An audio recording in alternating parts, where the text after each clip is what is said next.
behind-the-scenes information on breaking news and more bold, inspired solutions for America. All right, thank you, Scott Shannon, and thanks to all of you for being with us. Write down our toll-free number. We'd love to hear from you today. 800-941-SEAN if you want to be a part of the program. There are three big issues we got to deal with today. One is how do we deal with Russian aggression that is escalating, and our military leaders have been saying it's been escalating now for some time. And by the way, China aggression has been escalating for some time as well. Remember, Nancy Pelosi was going to go to Taiwan, and they, threatened to down the plane. There's something that is unfolding that is extraordinarily dangerous for this country and really for the free world. It's way bigger than us. And a lot of it now is rooted in, people want to focus on the Ukrainian part of, Russia's hostility towards us. Trust me, the territorial ambitions of Putin, in my mind, go way beyond the Donbass region where there's more Russian nationals than people loyal to Ukraine. That could be an argument, part of a negotiation. Would I like a negotiated settlement, like this to go away, snap my fingers, wish it away? I'd love that. I'd like peace in the Middle East too. I want that to go away. About when you raise kids and you teach them to kill Jews and hate Jews, it's going to be a little difficult. It's kind of becomes generation to generation. These are very, very complicated issues that are unfolding here, and a lot of it is complicated because we have a president that is weak and frail and cognitively compromised. And I said this many, many times in the past, and now we're seeing the consequences of what I observed very early on that others wouldn't say out loud, but could see as well. And that is that our enemies are seeing this. They study our presidents daily. They have intel that we wouldn't even imagine that they possibly can have. And God only knows what dossiers Russia and China, for example, might have on the Biden family, considering all the business dealings that we're going to find out a lot more about, hopefully soon, from the House Government Reform and Oversight Committee. So we have this incident in the sky with our drone, and the first instinct is to say it was probably, in the administration, it was probably unintentional, probably the result of some profound incompetence on the part of one of these Russian pilots. One pilot friend did say that it was a really rare and even dangerous maneuver that they made. Okay, I'll take that at face value. But do you really believe it was an accident and incompetent when they dumped fuel on the drone not once but twice? Was that really an accident? Do you believe that? This little itty-bitty drone in the sky. Do you believe that was an accident? Because if you do, you're nuts. Your brain cells aren't working properly. But that's what they told us.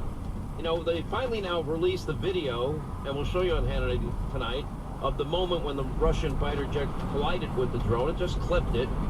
And NBC News echoing what I've been telling you, that Russian leadership approved of all of these aggressive actions of jets that damaged our drone. Didn't damage it, it destroyed it. What's really frustrating is now Russian ships have been spotted in the Black Sea near the drone crash site. And back to my other point, though, there have been assessments. Putin has made this assessment.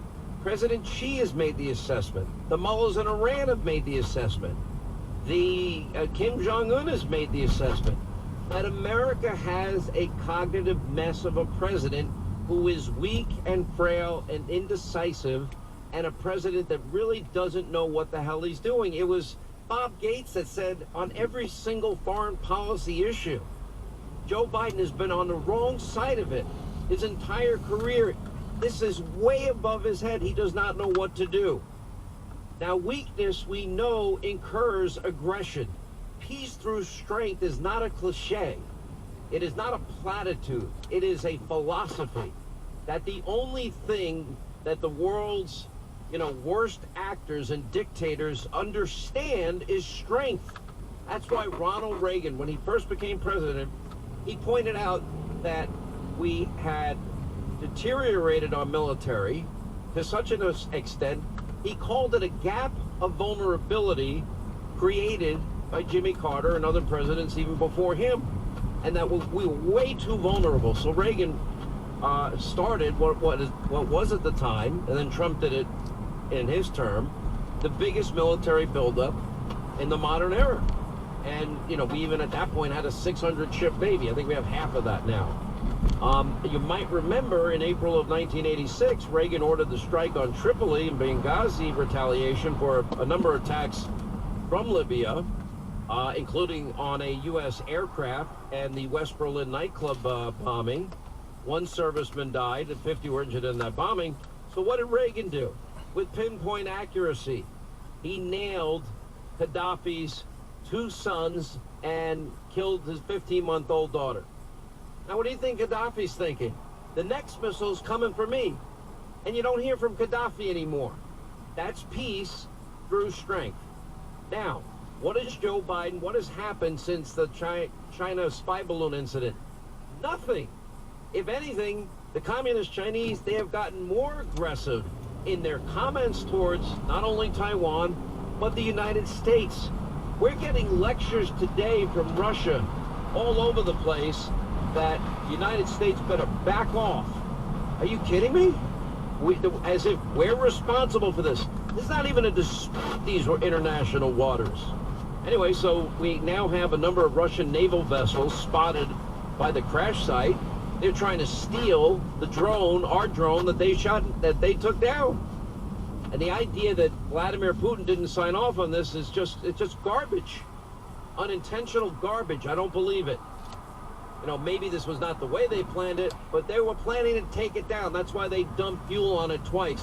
By the way, pretty sophisticated maneuver for a pilot.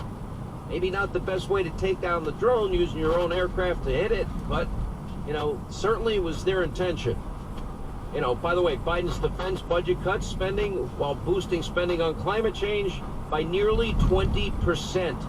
The Pentagon is now facing rising threats from China, Russia, Iran, which we're told may be nuclear capable in no time at all, not to mention needing to replenish supplies, weaponry, considering all of the monies we sent to Ukraine. You know, but the recklessness, you know, inflation running at 6%, Biden is only asking for just 3% more for defense next year. That's not enough, especially with the monies that they've been sending to Ukraine. And that's another point. Now, support for Ukraine is diminishing precipitously in this country, and by the way, rightly so.